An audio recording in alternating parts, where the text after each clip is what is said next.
उत्पत्ति की पुस्तक उसका 39वां अध्याय 15 पद से लेके 23 तक। तो यहाँ हम देखते हैं मेरे प्रियो कि उस लेडी ने कपड़े को रख लिया, अपने स्वामी के आने का रास्ता देखी, पूरा प्लानिंग बना लिया उसने कि अब झूठी गवाही में उसको फंसाया जाए, उसको पनिशमेंट दिया जाए। डेविल देखा कि इससे कैरेक्टर को गिरा नहीं सकते, इसको चरित्र में फंसा नहीं सकते, तो चलो इस पर झूठा इल्जाम लगाया जाए। आकर बिल्कुल सिपाही घुसे होंगे और उसको पकड़े होंगे। समझ में नहीं आ रहा होगा यूसुफ को क्या हो गया, लेकिन पता चला कि नहीं तू ऐसा काम क्या, देख तेरा कपड़ा सबूत है। एक जबरदस्त अटैक यूसुफ के अंदर आया होगा, ये क्या हो गया।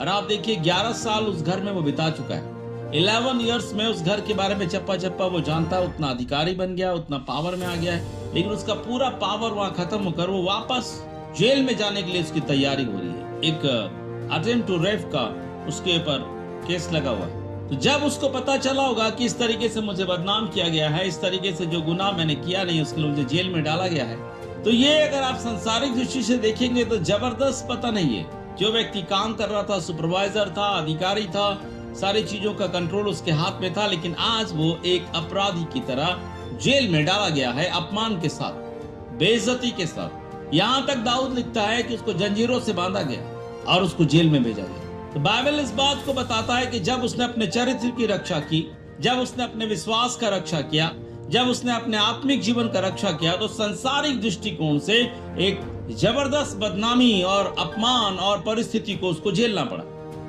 तो अगर हम भौतिक दृष्टि से, अगर संसारिक दृष्टि से इस घटना को हम देखें तो एक बहुत बड़ा लॉस है। जॉब चली गई उसकी, सुख जो कुछ उसको मिल पाया था उस गुलामी की अवस्था में भी, जो कुछ उसको अच्छा मिल पाया था वो पूरी रीति से खत्म हो गया।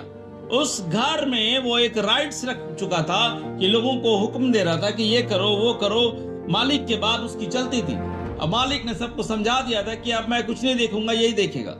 लेकिन आज देखिए वो कितना निम्न हो चुका है कि वो सारा जॉब, वो सारी बातें चली गई हैं, सिर्फ इस कारण क्योंकि वो उसने अपने चरित्र को बचाया, उसने अपने विश्वास को बचाया।